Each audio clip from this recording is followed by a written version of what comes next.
Hello friends, good morning. How are you all? This talk is a result of my previous talk, how to prevent yourselves from becoming victims of sexual abuse. So one of my friend, she said, it's fine, but this would be complete when you also talk to the abusers. You give some points to the abusers also. Let us analyze who is an abuser first of all, okay? Why should we understand about this is that how to protect ourselves from becoming an abuser is also important, equally to how to prevent ourselves or protect ourselves from becoming victim of sexual abuse. Okay, so in that, because if you knowingly or unknowingly become an abuser, then you have to face a lot of terrible consequences legally and even otherwise. Life is not going to be easy after you have become an abuser. Okay, the society is such that you can, even after a prolonged period of time also, the impact will be there. So it is always good that we protect ourselves from becoming an abuser. Okay, so now who is an abuser? Anybody who is listening to this video can be a victim, can become a victim, or can be an abuser, or can become an abuser too. So it applies to everyone.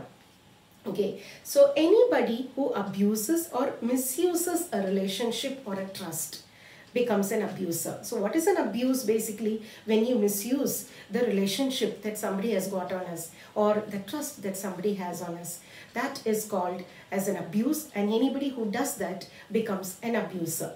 I think many of you all would have seen the movie Pink.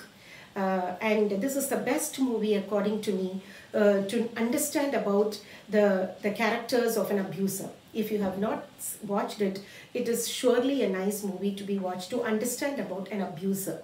So the main content or the crux of what the movie gives as a message is this, that is, if you have an inclination to approach your friend, okay, your casual friend on a sexual basis or a sexual advance, you have an inclination to call your friend to a lonely place and try to because she is your friend or he is your friend.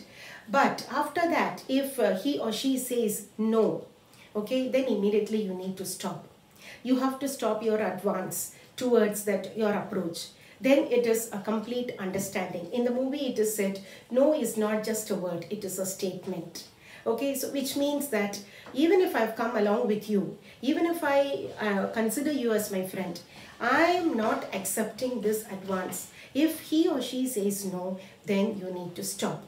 Any step taken after that becomes an abuse and you become an abuser.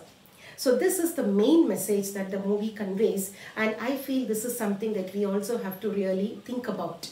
Okay, now people might say that, now she was my nice friend and she dressed up in a very provocative manner and she came along with me alone and therefore I thought that she is okay with my advance. But now she says no. Yes, it may be anything. I'm not justifying that, justifying the behavior of the victim. No.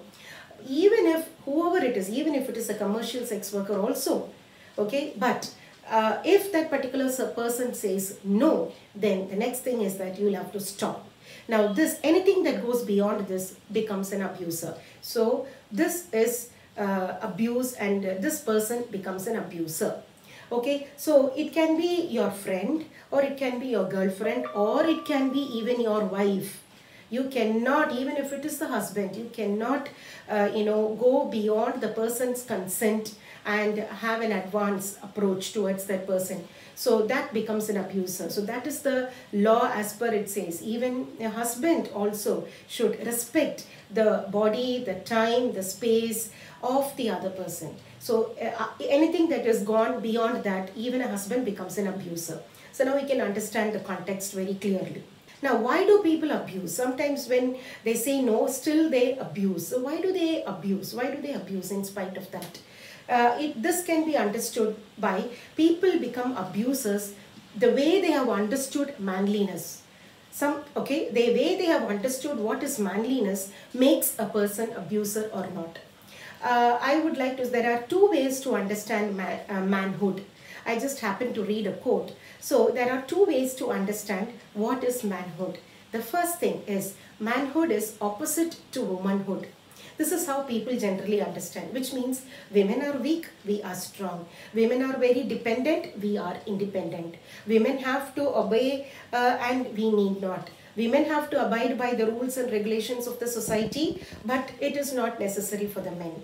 Okay, like for example, women cannot smoke or drink or anything because they become women of questionable character. But if men do that, it just becomes a health hazard. This is what again that was shown in that movie, which I liked really well. So people who think manhood is just the opposite of womanhood will become an abuser. Such people will abuse the women at home, in the workplace, in the study place, or wherever it is, because their perception of manhood is totally different. It is something that they have to show the power on them. Whereas there is a second way of understanding manhood. That is, manhood is not opposite to womanhood. It is opposite to childhood.